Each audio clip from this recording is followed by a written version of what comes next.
कहानी की शुरुआत में हम एक लड़की को देखते हैं जिसका नाम जेसिका होता है।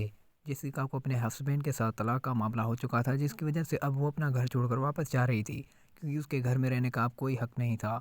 और अब इसीलिए वो सारा सामान लेकर अपने गाड़ी में डालती है और अपने पेरेंट्स के पास जाने की तैयारी करती है। और अब इस लड़की का मुफासला तकरीबन 800 किलोमीटर दूर तक था। इसीलिए वो सारा सामान लेकर अपनी गाड़ी में डालती है और वहाँ से निकलने की तैयारी करती है। और जब ये लड़की वहाँ से जा रही होती है, तभी रास्ते में एक साइको किलर उसका पीछा करने लगता है। वो गाड़ी में उस लड़की को बहुत ज़्यादा डिस्टर्ब करता है और फिर एकदम से उसके साइड में आ जाता है। अब सामने आने वाला ट्रक अचानक ही जेसिका की गाड़ी के साथ टक्कर खाने वाली थी, लेकिन फिर एकदम से ही वो किलर पीछे हट जाता है, जिसकी वजह से उसका टक्कर नहीं होता, यानी कि एक्सीडेंट से बच जाती है। और फिर वो बहुत ज़्यादा अजीब रिएक्ट करने लगती है और फिर रात के टाइम पर वो एक गैस स्टेशन पर आकर रुक जाती है। और तभी उसी टाइम पीछे से वो साइको किलर फिर से आ जाता है, जिसे देखकर इस बार जेसिका को पूरा शक हो जाता है कि ये बंदा किसी चीज़ के पीछे है। इसीलिए वो फौरी तौर पर अपने पेरेंट्स की बात को ख़त्म करती है। और फिर अगले दिन हमें फिर से जेसिका दिखाई जाती है। जब जा रही होती है तभी वो साइको किलर उसके करीब आता है।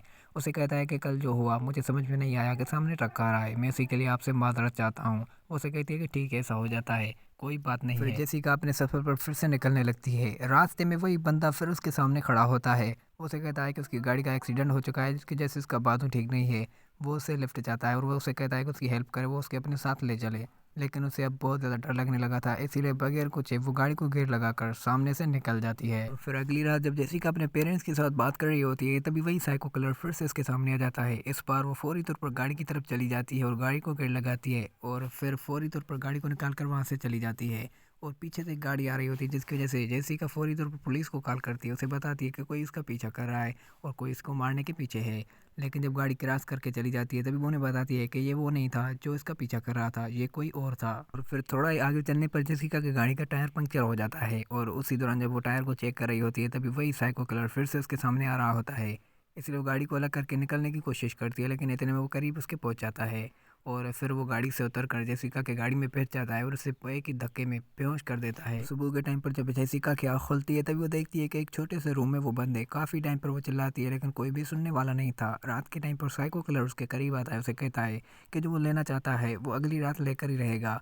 फिर सुबह के टाइम पर जब जेसिका उठती है, तभी वो देखती है कि सामने दरवाजे में ऑलरेडी चाबी लगी पड़ी है, जिसे देखकर वो बहुत ज़्यादा खुश होती है। और फिर किसी तरीके से वहाँ से वो गाड़ी की चाबी निकाल लेती है और दरवाजे को ओपन कर लेती है। फिर जब वो लड़की छुप के जा रही होती है, तभी अचानक ही वो साइको किलर उसके सामने आ जाता है, इसीलिए वो दरवाजे के पीछे छुप जाती है। और जब वो अपनी वाइफ के साथ बात कर रहा होता है, तब ये सब कुछ सुन रही होती है। फिर एकदम से जब साइड पर जाता है, तभी दरवाजे को ओपन करके फौरी तौर पर वो बाहर निकल जाती है।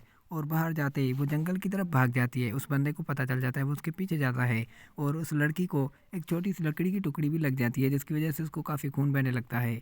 फिर साइड में अचानक ही उसका रास्ता खत्म हो जाता है, एक नदी आ जाती है। वो साइको किलर उस लड़की को कहता है कि अब भागना आपके लिए फजूल है, आपको जख्म भी लग चुका है और यहाँ से भागना ठीक नहीं है। फिर एकदम से वो लड़की पानी में छलांग लगा देती है और फिर दूसरी तरफ चली जाती है। जब बाहर आती है, तब वो चुपके से एक बंदे को आने की आवाज़ सुनती है, इसीलिए वो एक पेड़ के पीछे छुप जाती है और एक बड़ी सी लकड़ी देकर आगे जाती है। फिर वो उसके ऊपर अटैक भी करती है, लेकिन दरअसल वो बंदा कोई और नहीं बल्कि एक शिकारी होता है। वो उसे सब कुछ बताती है कि कोई इसको मारने की कोशिश कर रहा है, इसीलिए उसकी हेल्प चाहिए। वो उसको गाड़ी में बिठाता है और रास्ते में निकलने लगता है।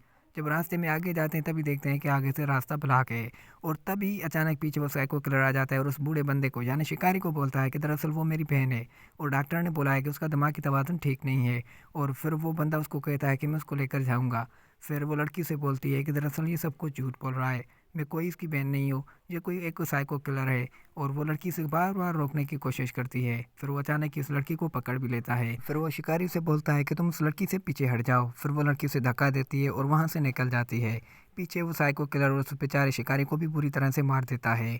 और फिर अगले दिन ये होता है कि रात के टाइम पर वो काफ़ी ज़्यादा उस लड़की को ढूंढता है। फिर वो उसे बताता है कि मुझे पता है कि तुम यहाँ करीबी हो, अगर तुझ में एक दम है यानी कि तुम अब खुद को पावरफुल समझती हो, तो मुझे सामने लड़ाई करो। लेकिन वो जेसिका सब कुछ समझ गई थी कि ये सब कुछ नाटक है, इसीलिए वो उसकी एक भी बात नहीं सुन रही थी और वहीं पर ही छुपी रही थी।